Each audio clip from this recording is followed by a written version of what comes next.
امام بخاری حدیث کتاب العلم میں نقل کرتے ہیں،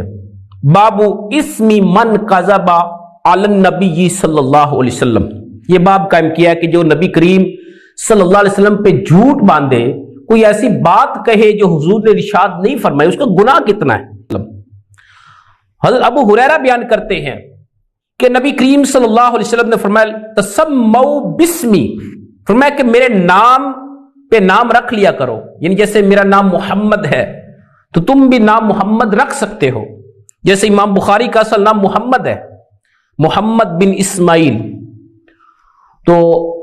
ایک امام محمد گزرے ہیں، امام اعظم ابو حنیفہ رحمہ اللہ کے شاگرد امام محمد بن حسن شیبانی،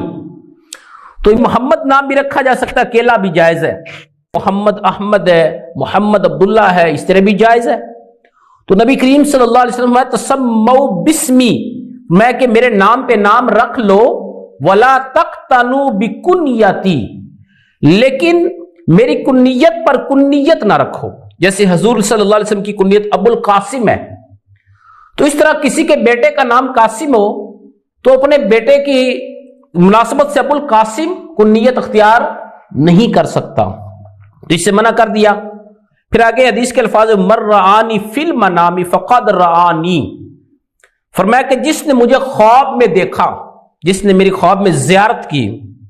فقد رآنی تو بے شک اس نے مجھ کو ہی دیکھا ہے، اس نے میری ہی زیارت کی ہے۔ پھر آگے فرمایا فإن الشیطان لا يتمثل فی صورتی، فرمایا کہ کیونکہ شیطان جو میری صورت اختیار نہیں کر سکتا، اللہ نے شیطان کو اختیار دیا ہے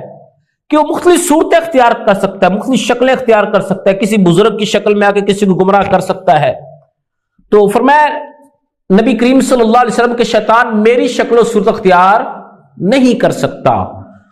اور اسی طرح باقی انبیاء علیہ السلام کی بھی شکل اختیار نہیں کر سکتا۔ تو اس حدیث کے جملے میں فرمایا کہ جس نے خواب میں میری زیارت کی اس نے واقعی میری ہی زیارت کی۔ یہ تو صحابہ کرام رضی اللہ تعالیٰ عنہ کے حوالے سے تو بات سمجھ میں آتی ہے کہ جنہوں نے براہ راست حضور کا دیدار کیا، حضور کا حلیہ مبارک دیکھا، زیارت کی، ہر وقت حضور کی صحبت میں رہتے تھے، ان کو تو پتہ ہے کہ واقعی حضور کی زیارت ہوئی خواب میں، لیکن جنہوں نے دیکھا نہیں حضور کو، بعد میں آنے والے امتی ہیں، اگر ان کو زیارت حضور کی ہو گئی تو کیسے پتہ چلے گا کہ واقعی نبی پاک علیہ السلام کی زیارت ہوئی ہے یا کسی اور کی ہوئی ہے؟ تو اس کے بارے محدثین نے لکھا ہے کہ جو بھی احادیث میں سیرت کی کتابوں میں نبی کریم صلی اللہ تعالی علیہ وآلہ وسلم کا حلیہ اقدس بیان کیا گیا ہے، اگر اس حلیہ اقدس کے مطابق زیارت ہوئی تو پھر واقعی نبی کریم صلی اللہ علیہ وسلم کی زیارت ہو گئی، جو حلیہ اقدس حدیث کی کتابوں میں ہمیں ملتا ہے۔ تو جو شخص بھی اس بات کا خواہش مند ہے کہ مجھے نبی کریم صلی اللہ علیہ وآلہ وسلم کی زیارت ہو خواب میں، تو اس کو چاہیے کہ پہلے نبی کریم صلی اللہ تعالی علیہ وآلہ وسلم کا حلیہ اقدس جو ہے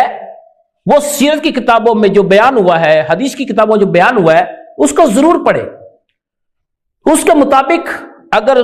خواب میں زیارت ہوتی تو پھر وہ حضور نبی کریم صلی اللہ علیہ وسلم کی زیارت ہی سمجھی جائے گی۔ اس طرح باقی انبیاء علیہ السلام کی اگر کسی کو خواب میں زیارت ہوئی، جو ان کی سیرت بیان کی گئی حدیث کی کتابوں میں، سیرت کی کتابوں میں، اس کے مطابق اگر زیارت ہوئی ہے تو وہ بھی اسی نبی کی زیارت ہی کہلائے گی۔ تو آگے پھر فرمایا وَمَنْ كَذَبَ عَلَيَّ مُتَعَمِّدًا فَلْيَتَبَوَّأْ مَقْعَدَهُ مِنَ النَّارِ، اور آگے فرمایا کہ جس نے جان بوجھ کر مجھ پر جھوٹ باندھا تو وہ اپنا ٹھکانہ جہنم میں بنا لے۔ یہ حدیث پوری جو بھی میں نے پڑھی ہے صحیح بخاری شریف کی حدیث ہے، کتاب العلم باب اسمی من کذب علی النبی صلی اللہ علیہ وسلم، اور پھر امام احمد بن حنبل نے بھی اس کو مسند میں روایت کیا ہے۔